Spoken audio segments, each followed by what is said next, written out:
विद्यार्थी मित्रांनो, आज आपण भागाकार ही संकल्पना एका छोट्याशा खेळाच्या माध्यमातून समजून घेऊ।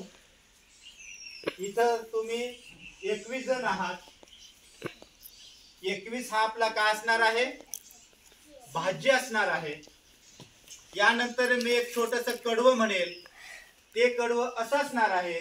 एका एका घरट्यात मी म्हणणार आहे, तुम्ही म्हणायचं किती किती चिमण्या।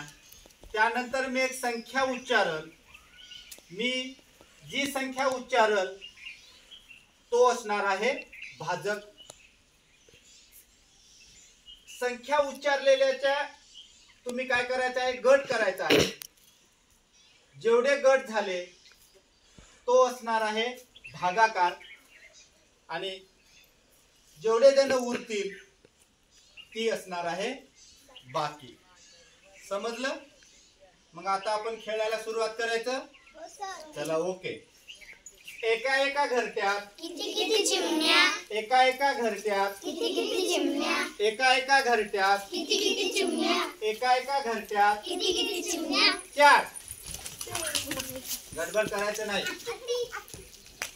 चला, ओके। या बघा, मी संख्या उच्चारली होती किती? 4।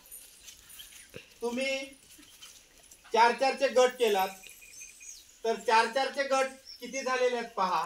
हा एक गट झालेला आहे इथे, हा दुसरा गट झालेला आहे, हा तिसरा गट झालेला आहे, हा चौथा गट झालेला आहे, आणि हा 5वा गट झालेला आहे। 5 गट तयार होऊन एक जण उरलेला आहे, एक जण उरलेला आहे। चला तर मग आता मला सांगा, आपला भाज्य किती होता? 21। भाजक किती होता? 4। तर आता भागाकार किती आला तुम्ही सांगा? 5 भागाकार आला। 1 2 3 4 आणि 5। 5 भागाकार येऊन बाकी किती उरलेले आहे? 1 बाकी उरलेले आहे।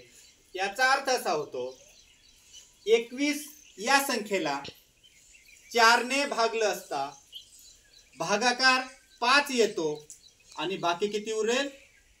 1 उरते। 21 या संख्येला 4 न भागले असता भागाकार किती येतो?